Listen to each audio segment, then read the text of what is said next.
Alright, you guys, so now we're talking about the shake and bake technique. Alright,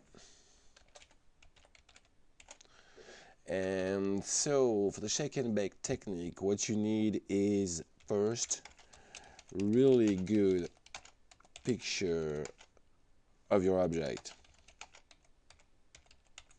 The better, oops, sorry, the better picture, the best, okay, possible. After that, and basically, what is it? It's that technique will use that picture.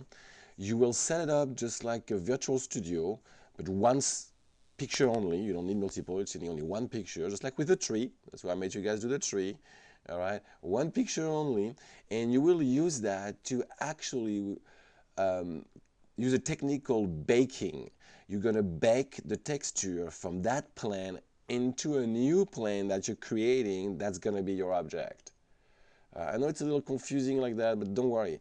And I will introduce to you baking texture, which is huge in video game. Well, we bake a lot of textures. Baking texture is basically creating textures in Maya. There's two types of texture. Let's go to that quickly. There's procedural textures and non-procedural textures. Non-procedural textures are bitmap pictures, and that's it. Procedural textures are like the checkers pattern in Maya textures, the noise pattern. They are math formula, just like vector that repeat itself. Okay, video game use mainly bitmaps right now. Okay, though for real-time shader they will use the procedural ones. Okay, so it's you gotta balance both of them for a lot of things. But for you guys in this class, you are concerned only with non-procedural, which is bitmap. Okay, so pictures themselves. Okay, that's very important to understand. Okay, so you need to have your really good pictures. You'll bring it in a virtual studio, and you're gonna bake it. Okay, basically baking is the process of taking a procedural texture and transforming it into a non-procedural. Okay, in this case, we're gonna take a picture and transform it into another picture. It's just a trickery. Okay, so you set it up.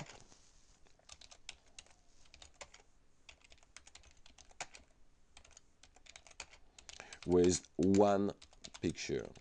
All right, and after that you create a polygon by hand.